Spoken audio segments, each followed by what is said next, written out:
Carlo Ancelotti ঘুম থেকে উঠুন, নেইমার জুনিয়র কেমন পারফর্ম করলো দেখুন। ম্যাচের মাত্র 4 মিনিটেই গোল, খেলেছেন পুরো 90 মিনিট। Sofa score rating 8.6। এবার নেইমারকে জাতীয় দলে ফেরাতে হস্তক্ষেপ করেছেন ব্রাজিলের president Lula da Silva. Carlo আনচেলত্তির সাথে দেখা হয়েছিল ব্রাজিল প্রেসিডেন্ট সিলভার। তখন আনচেলত্তি ব্রাজিল প্রেসিডেন্টকে জিজ্ঞেস করেছিলেন, আপনার কি মনে হয় নেইমারকে দলে নেওয়া উচিত? আমি বললাম, দেখুন, নেইমার যদি শারীরিকভাবে ফিট থাকে তাহলে তার ব্রাজিল দলে ফেরা উচিত, কারণ তার ফুটবলীয় সামর্থ্য আছে। নেইমারের চেয়েও বয়সে অনেক বড় লিওনেল মেসি ও ক্রিস্টিয়ানো রোনালদো, দুই মহাতারকাই এখনো নিয়মিত খেলছেন জাতীয় দলে। সবকিছু ঠিক থাকলে 2026 বিশ্বকাপেও দেখা যাবে তাদের। ব্রাজিল প্রেসিডেন্ট নেইমারকে মেসি ও রোনালদোর পথ অনুসরণ করতে বলেছেন।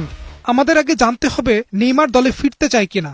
যদি চায় তবে তাকে পেশাদার হতে হবে।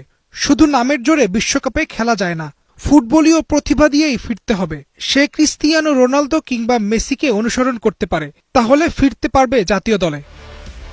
আগামী 18 মে বিশ্বকাপের স্কোয়াড ঘোষণা করবেন আনচেলত্তি। নেইমার এর আগে আনচেলত্তির মন জয় করতে পারবেন কিনা সেটাই এখন দেখার অপেক্ষা।